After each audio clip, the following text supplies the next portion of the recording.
How many of us are in this room? I doubt, when you compare the number we have in this room with the number that has access to this presentation out there and the number that will have access to this recording months, weeks, years after now, you'll know that social media has brought some value to humanity. Also, for many organizations, in the past, most organizations were limited to their geographical location. And so if you had a product, you most likely only will be able to serve your direct audience within your immediate vicinity. But today, one of the things that, in fact, investors look for is the scalability of an idea. How easy can this idea reach much more people beyond your immediate environment? Yes, one of the tools that is used to broadcast the services and the provisions of these organizations is social media. Today, I do quite a number of hirings because of my involvement and the companies that I found and I work with. One of the things that we do when we're trying to hire is that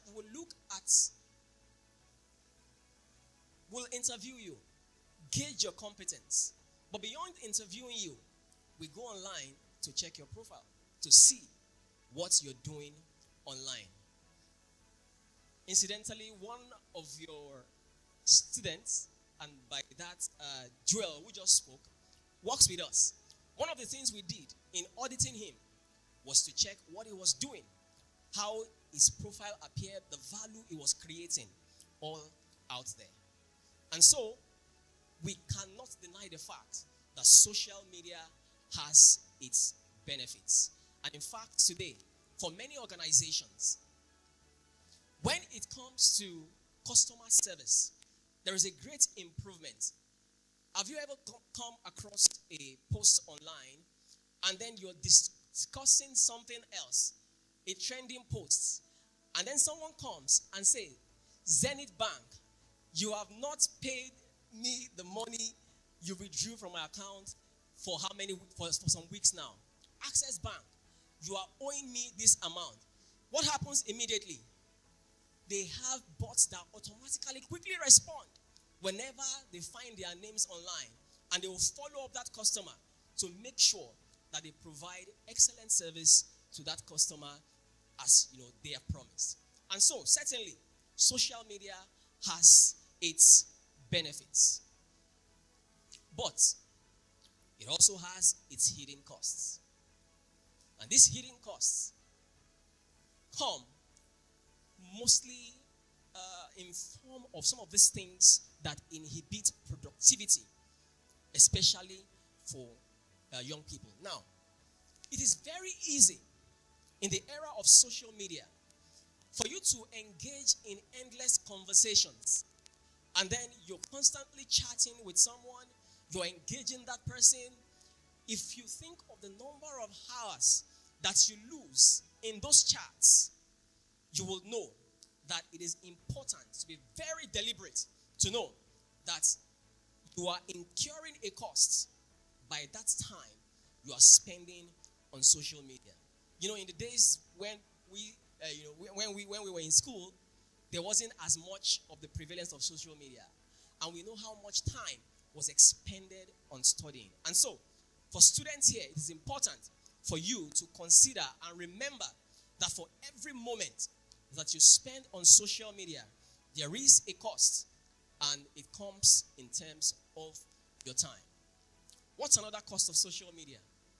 One of the things that social media has done is that it has emboldened people who naturally will not be able to come to you physically and engage you, but they will come on social media and do all sorts of things. You heard of the story maybe of Nathaniel Bassi, and then some people put up a picture, and then that of Mercy Chinwo and their baby, and said this baby belongs to Nathaniel Bassi. That's cyberbullying, right?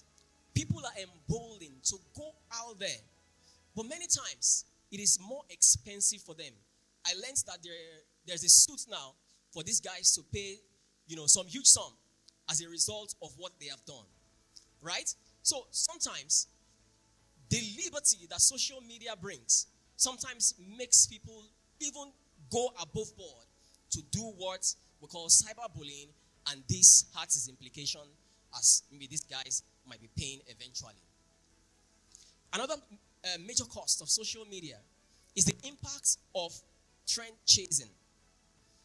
You see someone on social media, it looks a particular way, and I'm very delighted with one of our previous speakers that spoke about the fact that it is not always exactly the way you see it on social media. The beauty you see on social media has some price behind it before it comes forth. But it is very, and because people want to chase the trend, you find them go to a place. They take a picture in a place that looks like maybe somebody else's house or something, and then they post it as though it's their own house. Right?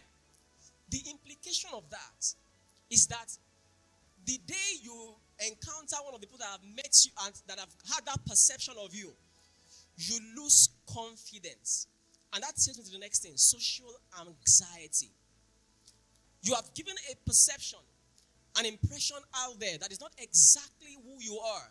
And so it becomes difficult for you to engage and to interact with people that you're meant to engage and interact with, because you have painted a perception that is different from the real you.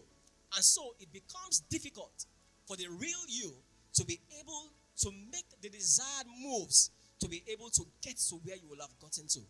And so it's important to take note of this key thing. And I'd like to say one last thing about in this area, the effect of time-killing addiction. Some people are so addicted to social media, and so they are not able to drop their phone for a moment. And the reality is, isn't it as if they are doing something valuable on that social media? It's just basically chatting and discussing with people. They are not making money. They are not adding value. They're basically. So the essence of this session is to make you think and consider how you're using social media. Now, I'd like to say something about this effect of this addiction.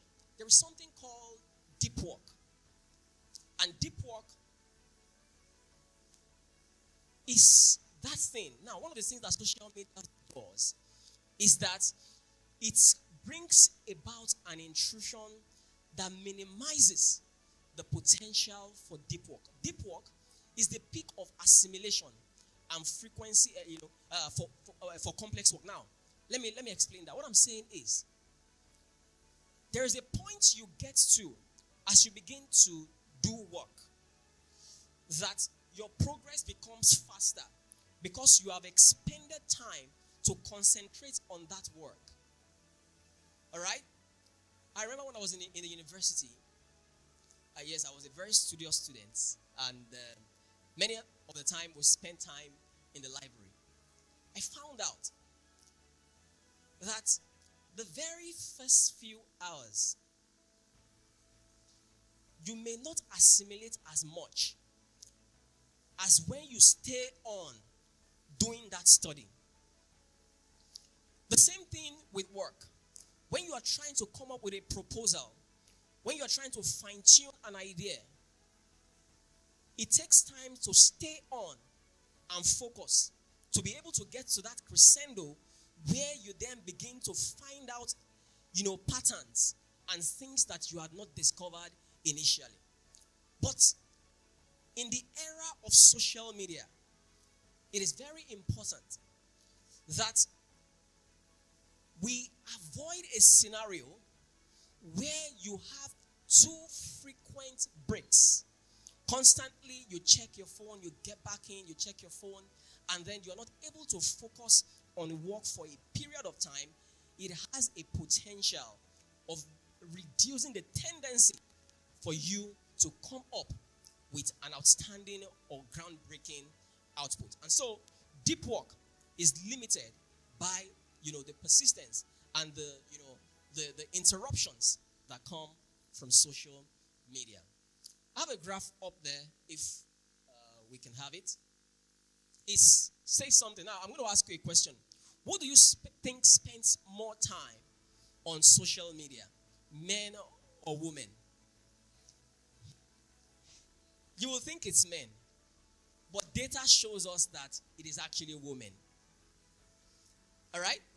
And so women spend, well, on the average, in terms of the total all internet users. I know it might be higher for certain groups, but the average says about 2 hours, 59 minutes is spent by women between age 16 and 25.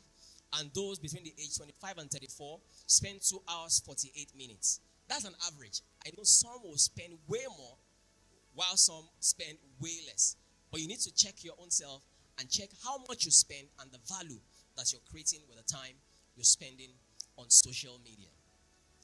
The social media has about 5 billion users, and each user is projected to spend about 143 minutes per day, and about 720 billion minutes per day is spent by all social media's users on social media. And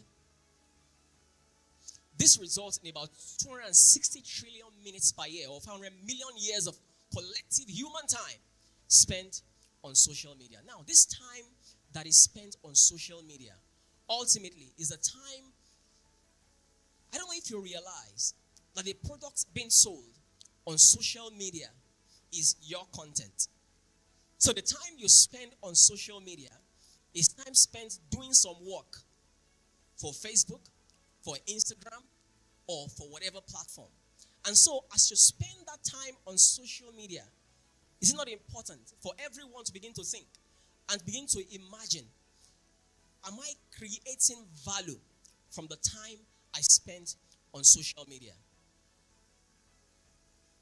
Am I just giving value to the owners of social media? Am I drawing out value from social media? And that's why when you go on social media, apart from interacting with friends, apart from engaging with friends, it is important that you also use that platform to put out content that would help you to derive value from that platform. As I close, I'd like to say, it is possible that you have two people in the same room, both of them glued to their phones, but one person is smiling to the bank and the other is busy lamenting. Why? Because of how they are utilizing the time they spend on social media. So, for every time that you spend on social media, begin to think.